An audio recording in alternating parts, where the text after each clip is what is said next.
I'm especially delighted to be able to introduce our next speaker, who's an old friend and a colleague, Andy Nierenberg, who was trained, went originally to, he got his bachelor's degree at SUNY in Buffalo, and then came to New York to Albert Einstein in the Bronx, and then trained in psychiatry at NYU. He then went to McLean Hospital, one of the Harvard programs, and then eventually moved to Mass General, where he's been for a number of years. He's been involved in a number of really important major national studies. STAR-D, which was a study of depression, STEP-BD, which is a similar longitudinal and treatment study, bipolar disorder, and he is actually the lead investigator and the director of an ongoing study of lithium and some other treatments in the community for patients with bipolar disorder. He's made many, many really fundamental contributions to our understanding of the treatment, the diagnosis and treatment of bipolar disorder, and I'm delighted to have him talk about bipolar depression and something which he and his colleagues have spent a lot of time at the Mass General, evidence-based treatments. Andy, congratulations.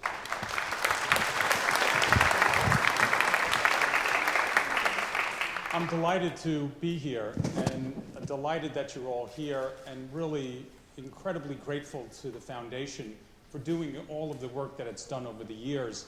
And I encourage you all to support the Foundation. It's really incredible. I'm particularly proud to have the Gloria Needorf Memorial Lecture. As you know, this is named for Gloria Needorf, who committed suicide back in 1989 with bipolar disorder. What I'm going to try to do is show you, as clinicians, in a sense, how we do the impossible. And what the impossible thing that we do is we use the best evidence that's available. And I'm going to describe that to you. So let's see, does this go next? Yes. So I'm going to talk a little bit about what is evidence-based medicine in general and how that really applies to bipolar depression. And then I'll also tell you a little bit about the work that we're doing at Mass General in the Bipolar Clinic and Research Program. So with evidence-based medicine, that's pretty evident. You would like your doctor to practice evidence-based medicine. What's the alternative to that? But it's a little bit about, it's a little bit like that great book, the Strunk and White book, of The Elements of Style, where in The Elements of Style, they say, be clear. But then in this wonderful book, Towards Clarity Grace, is that, well, that doesn't help a lot. Right? So telling me to be clear is like telling me to hit the ball squarely, and in Boston, they're trying to do that. but they don't quite know how to do that. How do you actually do that? So there's a certain sanctity for evidence-based medicine. Of course you practice evidence-based medicine. Of course doctors do that. But as I'll show you, it's actually an impossible thing to do. You actually can't do it. But we do it anyway. Oh, and it turns out that there's a little brain behind God. And that's not made up. Actually, Leonardo knew his anatomy. Right? It's, so what I want to do is give you a sense of the history of evidence-based medicine and how we apply that to bipolar depression and treating it. Right? So there's a sense that God plays with dice. And with randomized clinical trials, there's the throw of the dice that determines who gets what treatment. And that's thought to be the gold standard for evidence. And actually, this first comes from James Lind. And you may or may not know the name James Lind, but you know that the English are sometimes called limeys. They're called limeys because of James Lind. And he did one of the first randomized clinical trials with an N of 12. He had 12 sailors with scurvy and divided them up into 6 groups of 2 apiece. And one of the groups of 2 got limes, and they got better. Thus, the beginning of randomized trials. And then Pierre Charles Alexander Louie he found that maybe bloodletting is not so great for you. That if you actually bleed people early, they die sooner. Not a great thing. And up at my hospital in 1835, they thought this was a great idea to actually look at numbers. And so they formed the Boston Society of Medical Observation. And they would actually try to look at what the evidence was, which, believe it or not, was actually a new thing. People just did opinion. Opinion was good enough. But physicians were not prepared to give up their beloved treatments because of somebody else's numbers. Right? I know what I believe, I've seen it, I'm going to do it, and I don't care what the research shows. That is still true today, and I will show you some of that later. Then Sir Austin Bradford Hill did more things with even modern randomized clinical trials. David Sackett is the father of modern evidence-based therapy. And if any of you can recognize his institute, it's the Kilgore S. Trout Institute. Does anybody know who Kilgore S. Trout was? Right? Kilgore S. Trout is from Kurt Vonnegut. He's actually a fictional character. Now, I had the privilege of meeting David Sackett, and he's really a funny guy. And I'll show you, I'm going to read a long quote from him in a moment that will actually make my point of how impossible this all is. But Alvin Feinstein was one of my mentors when I was a clinical scholar at Yale. And he actually coined the term comorbid. The word comorbid did not exist until he made it up. Now, he made up a lot of words. This one stuck. And he was actually brilliant and felt that physicians should know numbers. Physicians should be numerate and be able to actually understand how to apply data, which is not so easy to do. All right, so evidence-based medicine has some very strong strengths. Well, it's better than the alternatives. You can't just make stuff up. You can't do that. Right? You have to have some basis to make decisions. You have some scientific foundation for clinical decisions. It increases the probability that you'll do good things. It decreases the probability that you'll do bad things. But there are challenges in doing it, and I will contend that the challenges actually make it impossible to do. So here's the definition from Sackett. Evidence-based medicine is the conscientious, explicit, and judicious use of current best evidence in making decisions about the care of the individual patients. The practice of evidence-based medicine means integrating individual clinical expertise with the best available external clinical evidence from systematic research. Sounds great. Really hard to do, because it brings up the issues of what's the best evidence. And part of the problem is when God rolls the dice and we do randomized clinical trials, the people who participate in those trials are different than the people that you see in the clinic. And many times, what we have to do as clinicians is we have to make decisions under conditions of uncertainty. I'm telling you all of this, and I'll show you in a moment, because with bipolar depression, there's a lot we do not know, and we have to make decisions anyway.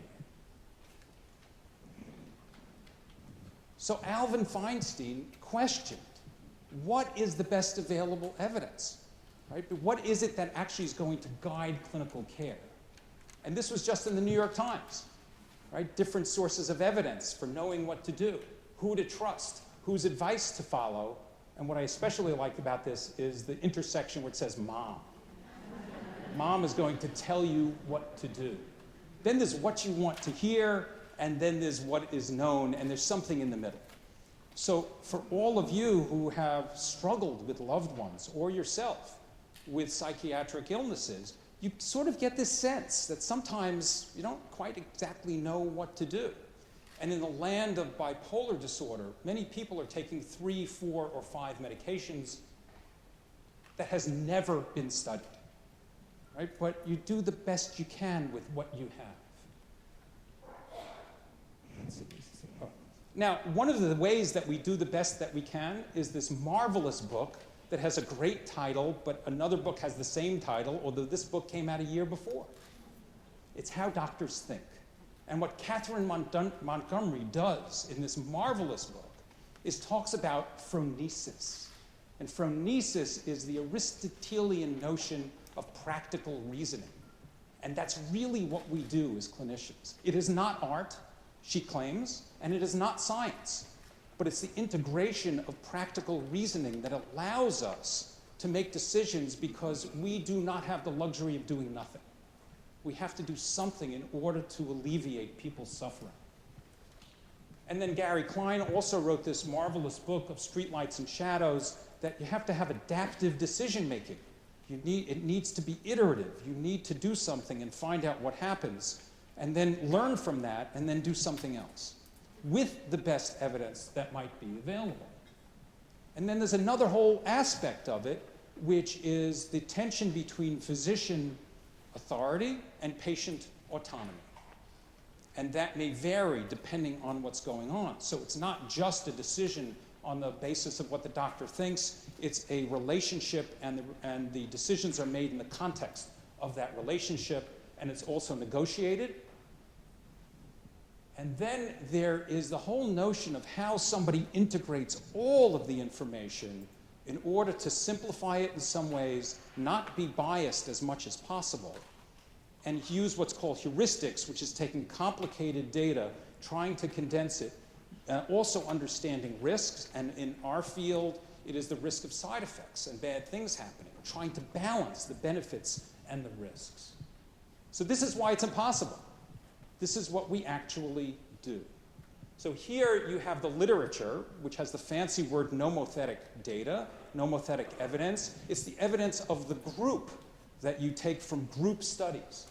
You have your own clinical experience, which you integrate, quantify, organize. You also have clinical cultures, so that in different places, people will tell stories, so that what's done in my hospital may be different than what's done in another hospital, because people have these stories that they grow up. Oh, I would never use that. Oh, yes, why don't we do this? Oh, I know Joe gave that to that patient, and that worked really well. Why don't I try it? The other thing that happens is they're individual patients. They have their own stories. That is idiographic stories. It's important to know what they've taken, what they've not taken, how they've done, because everyone has their own response to things. And then there's the iterative feedback that I mentioned before. You try something, you get feedback, you measure it, you see how you're doing, and then it's shared measurement so you can make a decision together and have shared decision making. And this all swirls around. And it all swirls around a complex set of data that's in the literature, and it's changing all the time, and it's dynamic, and that is why it's impossible. But we do it anyway. But we have to do it. So let's talk about bipolar depression and the evidence for that. The important thing about bipolar depression is that in bipolar disorder, this is the burden. The burden of people who have bipolar disorder is that they spend most of their time ill, when they're ill, depressed. And our evidence-based, for knowing what to do, the evidence base is rather slim. And I'm going to show you that in about 2 minutes. I'll show you the entire evidence that exists. And Bob and I were talking earlier about, well, there is evidence, and he does this, and I do that, but where is that? Well, some of it is from deep clinical experience and expertise of seeing thousands of people and trying to see what sticks and what doesn't.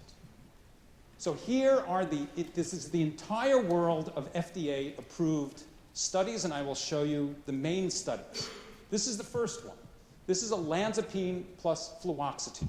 It's that combination that has been approved. So here you have olanzapine. This is the proportion of people who are responding. Right, so you have olanzapine, fluoxetine, OFC, 56% of people respond. You have olanzapine alone, 39%, and placebo, 30.4%. Better than placebo, gets approved, but what I want you to notice, it is 56% that get better. You've got other people who aren't getting better. And for any of you who've been exposed to olanzapine or Zyprexa, there are problems with it. Right? So this is really the first of the medicines that were approved, and many people do not prescribe it because of its side effect load. And that's weight and sedation.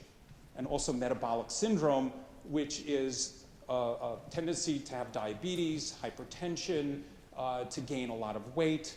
And again, it's a problem. So that's the first one. The second one, quetiapine, Seroquel.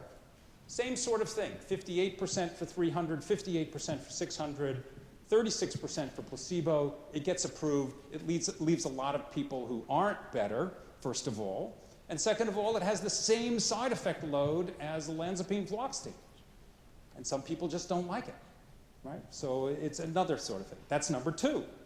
Number three, recently Lorazepam or Latuda was approved. Here you have 53%. You're starting to get the theme, 50-something%, right? So 53% on a lower dose, 51% on a higher dose, about a third on placebo, right? You have now just learned the world's literature on the treatment of bipolar depression. That's all that's FDA approved. That's it. Those are the only tools that we have that are FDA approved. So what does that mean? It means we have to draw outside the lines, and we have to think about other things. And Bob reminded me that the most common treatment for bipolar depression is an antidepressant. There's very little data that supports that. And I'll show you some studies that my colleagues and I did that show it doesn't make that much of a difference. If you look at a group overall, it doesn't make that much of a difference. So, one study also, by the way, that's very interesting was done back in 1999 by my colleague Joe Calabrese, and he looked at lamotrigine or Lamictal and found that it worked. The only problem is there were 4 other studies that showed it didn't. Couldn't separate it from placebo. Actually never got approved for bipolar depression, but got approved by the FDA for the prevention of mood episodes. Turns out it's very popular. Docs like it, people like it, side effect load is okay.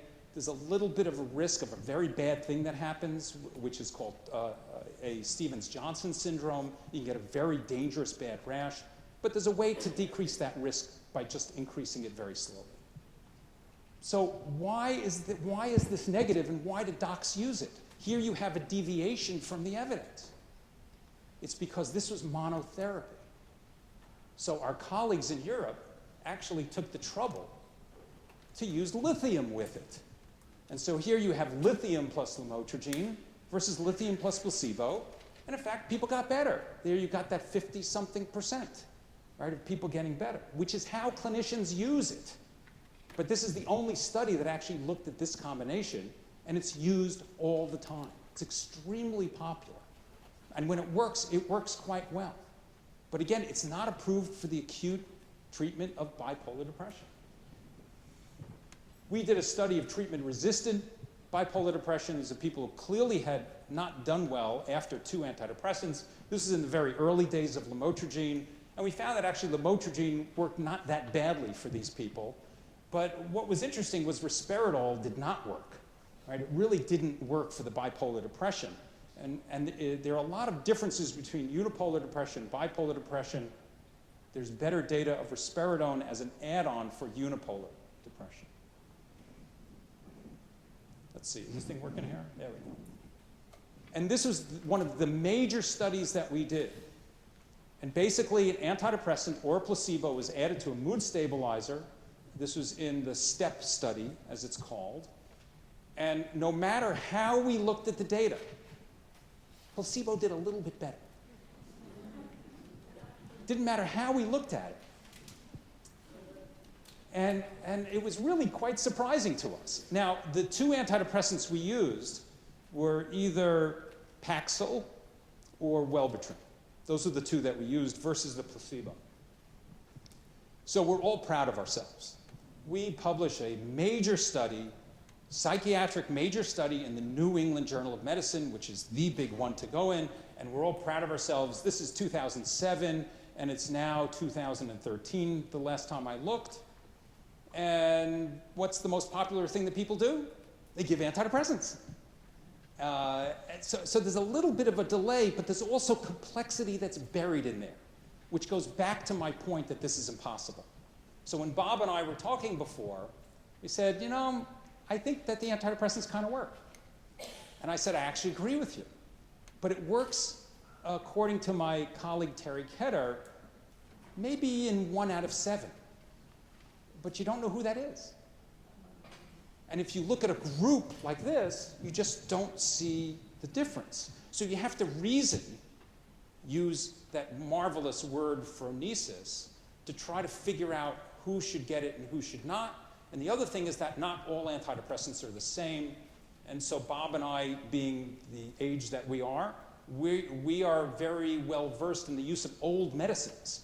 And one of the older classes, monoamine oxidase inhibitors, that the young people have never touched, our young colleagues. And sometimes that works quite well in bipolar depression. Now, there's an ancient literature on that. It's flawed, but we've given it to enough people that we know that there's a risk-benefit ratio that favors it for some people. But I'm trying to give you that sense of how difficult it is, because there are things that are consistent with the literature and things that are inconsistent. But again, we have to reason as best as we can with what we've got. We did another study within STEP, which was a naturalistic one. This is not randomized. God did not throw the dice in this one. But we were able to follow a lot of people. And some people who were depressed were prescribed an antidepressant, and other people were not. So we use a very sophisticated statistical test. It's called the intraocular traumatic test. It's also known as what hits you between the eyes. And if you use the intraocular traumatic test, you can almost superimpose those two lines. It didn't make a difference. It made no difference at all. And the docs in this study were allowed to do anything that they needed to do. So it's just another thing about overall, as a class, maybe they don't work so well, but maybe it works for some people, but you can't quite figure it out, and you hope that it doesn't make things worse. So what we are dedicated in doing in the bipolar clinic with my good colleagues is trying to get the data to help the docs make the best decisions that they can. And in order to do so, we run the studies that will inform clinical care, that will inform patients, and that will inform their doctors. So we have a study that Bob mentioned in passing. It's called Bipolar Choice. We just finished it and we're analyzing the data, but it was looking at whether or not we could treat people with lithium without antipsychotics versus with quetiapine or Seroquel without lithium or any other antipsychotic, but both groups can get anything else that they needed. The docs were told, get these people better. But those are the rules of engagement. And we hope to learn from that who does well with lithium, who does well with Seroquel, who should get which one, and who shouldn't get either. Right? So that's one of the things that we're doing. We're looking at other interesting things like L-methylfolate for bipolar depression. We're looking at a sleep medication called Rosarem, which hits melatonin, to see if that helps with depression. We're looking at suicide in an entirely different way and trying to see if it has to do with how people perceive time and whether or not they know now, but they don't know later.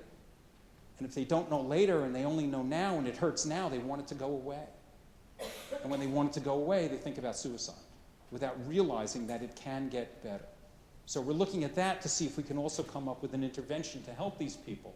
We're also interested in interventions of sleep and whether or not that will improve people's thoughts of suicide. Looking at complex biomarkers, and believe it or not, we're looking at the mathematics of voice.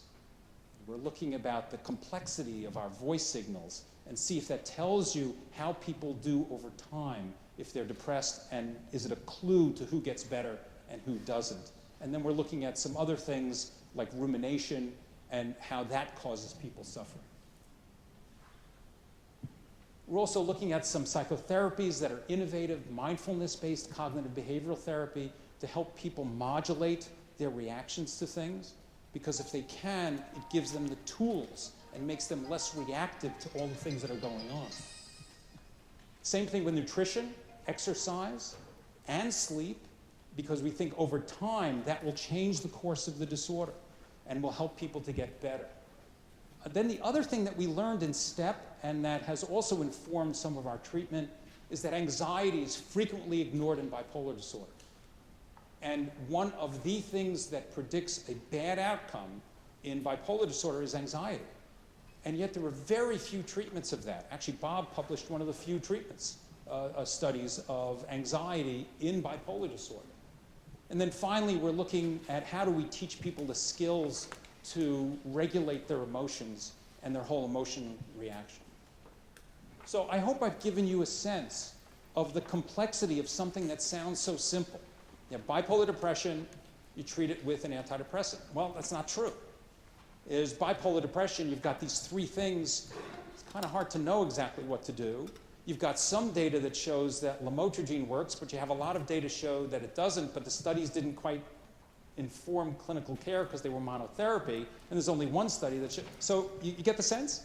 Right? So this is the complexity that swirls around so that we can try to personalize the medicine for patients with bipolar disorder. So the summary, evidence-based medicine, a laudable goal, but quite difficult. Bipolar depression, limited evidence. And my colleagues and I, along with the help with the BBRF, are trying to help drive the field forward. So thank you very much for your attention.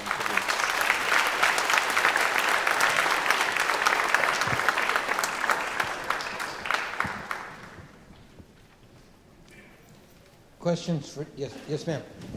I had a question. First one about one of the charts you showed. The one with mom? What? The chart with mom? No. Oh, okay. Okay, thanks. Comparing an antidepressant, you had two up there, versus placebo added to a mood stabilizer. It showed that neither was better than the other. The placebo was just as good as the antidepressant. However, what about the fact that with the placebo you had that added mood stabilizer, so that if you had the antidepressant plus added mood stabilizer, that might have given a different result, or was it just something wrong with the chart? And also, what about the fact that possibly it's different, and maybe you alluded to this, but it's a different 40%, so that one group of people might be doing well with the antidepressant, and another group of people might be doing better with a mood stabilizer. So rather than focus on that particular study, there's actually a very large data set of many other studies that really failed to show that any antidepressant is better than placebo. So this is in context. It just has really never been proven. But as clinicians, we believe that again, there's great complexity in there. And the complexity is that some people, it makes a big difference, but you just don't know who that is. It also is not just a class effect. Some of the antidepressants really look like they're different. And one of the things that we sometimes will go to are actually very careful, judicious use of stimulants. You have to do it very slowly, you have to start slow, you have to go slow, and you have to be very careful that somebody doesn't get kicked into mania or destabilized, but sometimes it makes a world of difference. But it's the nature of the evidence and the complexity of it, and the weighing of it, and the judging of what is relevant or what is not relevant for a patient. There's a question right here. Yes. As a parent of a 27-year-old who's had bipolar, I'm not sure whether I should feel hopeful by your presentation. And I've actually lived through exactly what you have up there. And I'm left with, are you just trying to resolve the depression part of it? Or are you also taking into the cognitive part of it, the sedation part of it? I have a son who came off his Seroquel recently, about 9 months ago. He's also on lithium because he just couldn't take that part of it. Clearly it didn't work. He's been going through 6 months of cycling back and forth, and he's now on the most recent one you put up there, the name Lorazepam. Yes. And I have no idea what's going to happen, but is it up to the parent and the patient to just keep trying different things, because clearly there's no evidence that one is going to work better than another for him. So part of the challenge is to find what works for a given individual. And part of that is empirical. You have to sort of find what is tolerable and what makes it so that the benefits outweigh the risks. There are a lot of people with bipolar disorder who also, by the way, do have cognitive problems. Sometimes the medication makes it worse, sometimes it's better. Sometimes people will take things like Seroquel or quetiapine and switch over to something like aripiprazole or Abilify, they'll feel like they wake up. Like all of a sudden their fogginess has cleared. And again, this is what has to be done on an individual basis, because we don't currently have any biomarkers that will be able to guide us for who needs what. That is the hope of the future, that somehow we can match the biology of what's going on with the treatment. But the other thing is that you don't just treat an acute episode, you're treating somebody over a long period of time, and we try to get people to be as stable as possible.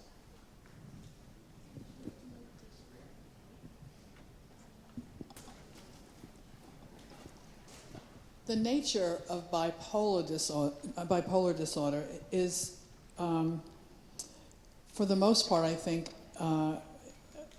precludes the patient from being an advocate for themselves. And if the patient is not obsessive bipolar,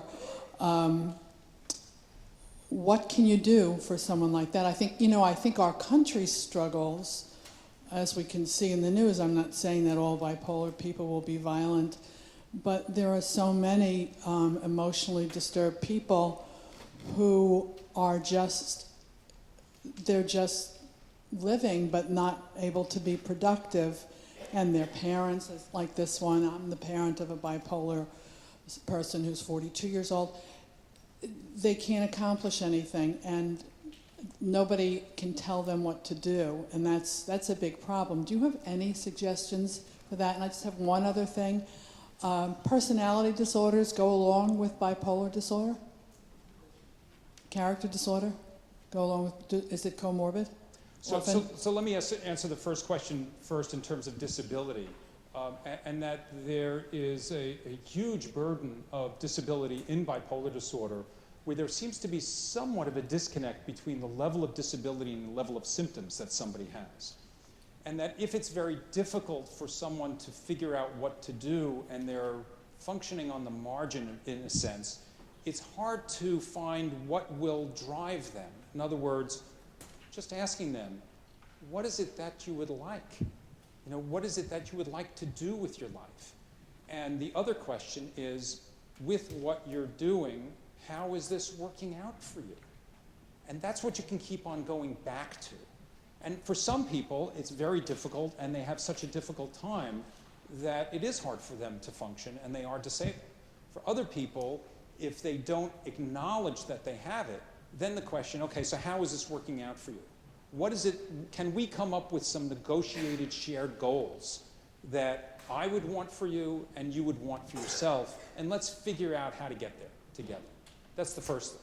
The second thing, in terms of personality disorders, in my old age, I don't know what a personality disorder is anymore. But I know that people have dysregulations that make it difficult for them sometimes to interact or to function or to have relationships or to work. And that many times you can address that, sometimes through medication and sometimes through psychotherapy. How much time do we have left? We're good? Good. Okay. Any last one? One last question. Yes, sir. Why don't you stand up and shout? Oh, well, there we go. I just had a quick question. What was the name of the drug that you said that old school doctors would prescribe but younger doctors wouldn't? So there's a class of drugs that are called monoamine oxidase inhibitors, or MAOIs, monoamine oxidase inhibitors. They are a pain in the neck to take. You have to have a special diet. You have to be very careful of any other medications that you take with it. But they've been around for 60 years. Yeah. Parnate, Nardella, Or Marplan. Marplan, MSAN. yeah, are the names of the... There's a question here. Okay, well, we're gonna, all right, go ahead. Thank you. I wanted to find out about genetic medications. Right now in New York State, Governor Cuomo signed the bill for prescribers prevails because a lot of people were relapsing with the medication. Do you have any studies that prove? Because I mean, the relapsing situation got so bad that they had to sign it, but it's until 2014. With the new regulations for Obamacare, I would like to ask you if you have any studies that can prove this. Genetic versus brand name. Generic Generics. versus I'm brand? sorry Generic of versus the brand. accent. Versus brand name. That's Example, a big... that's a- cyprexicitis with, the genetic for that, or Lilly. It used to call Eli Lilly, now it's Lilly. Yeah, the whole issue with generics versus branded is actually complex. And that overall, as a group, there's probably not a big difference between them. For some individuals, there is a big difference, and you can't quite tell. Great, thank you. Wonderful talk.